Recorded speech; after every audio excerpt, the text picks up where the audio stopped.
దొండకాయ, క్యారెట్, ఆవకాయ పచ్చడి. టేస్ట్ చూస్తారా? పచ్చడి అదిరిపోయిందండి. చేసుకోండి. కళ్యాణి నీకోసం పంపిస్తున్నా. కాయింది ఆవకాయ పెడదాం, దొండకాయ, ఆవకాయ, క్యారెట్ పెడదాం. మామిడికాయ, క్యారెట్, దొండకాయ కలిపి పచ్చడి పెడదాం. Last and final.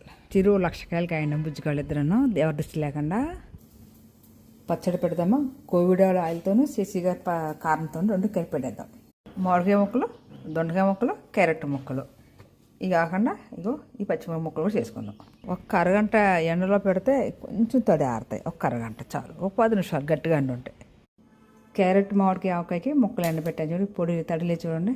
ఇది సిసి గారిది గుంటూరు స్పైసీ కారం అండి. ఉప్పు, కారం, ఆవు పిండి, వెల్లుల్లిపాయలు. ఈ ఆయిల్ వేద్దామా కొంచెం. కోవిడ్ అది సెస్మైల్ వేద్దాం. పల్లి ఆయిల్ వేద్దాం. మనసు మార్చుకున్నా పట్టినంత చాలు. క్యారెట్, మామిడికాయ, దొండకాయ, పచ్చిమిర్చి తాలింపు వేద్దాం.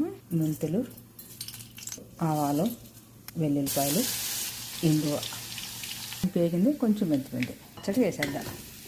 స్మెల్ అయితే ఎదిరిపోతుంది. టేస్ట్ గంటలో చెప్తా. పచ్చడి అండి సూపర్ టేస్ట్, మంచి స్మెల్, అదిరిపోయింది. కావాలా పచ్చడి, మంచి పచ్చడి. నా ఇన్స్టాగ్రామ్ పేజీని ఫాలో అవ్వండి. సూపర్ టేస్ట్ చూపిస్తా మీకు. క్యారెట్, పచ్చిమిర్చి, మ్యాంగో, దొండకాయ, మామిడికాయ పచ్చడి.